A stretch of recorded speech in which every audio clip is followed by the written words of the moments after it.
Hey everybody, it's Becky Kilimnik. Can we talk about your website? If you've got a business, you've got a website. I hope.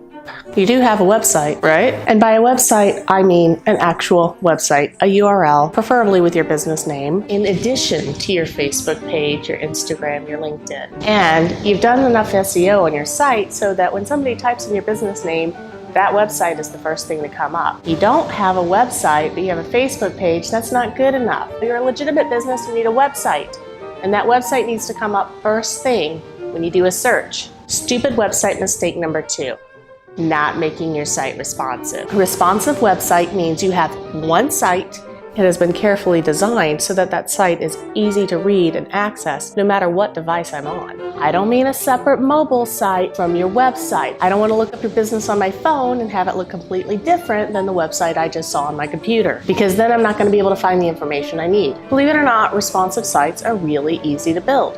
Most WYSIWYGs have this set up already, but if you're building it from scratch, you just make sure you've got that viewport sizing command in your head. You put in adequate media queries throughout your CSS, and you make sure that your elements are sized according to percentages instead of pixels.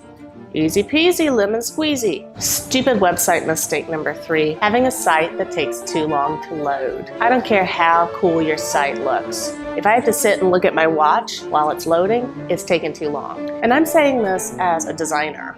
I'm going to your site for information. That cool factor is gravy, but if I can't get on there quickly and find your contact information, I don't care. But that's not the reason most sites are slow to load. Most sites are slow to load because when they were put together, they weren't done correctly. This is a common mistake when people use WYSIWYG because they put images in that are too big. The 2 important things you need to consider when you upload an image into your website are it needs to be cropped proportionally to what you want it to look like, and it needs to be really small. I shoot for under 100K. I know that's crazy, but that's what I shoot for. Stupid website mistake number 4, not updating your site regularly. I'm sorry, but if I'm looking up your business and I go to your site and it's the same site you've had since 2007, I'm gonna guess you've gone out of business. I'll probably check out your Facebook page next. And if your Facebook page hasn't been updated in a few months, I'm just gonna give up and find somebody else, because clearly you don't care enough about technology to stay on top of your own. So I hope this was helpful. Go take a look at your website and make sure that it's up to par.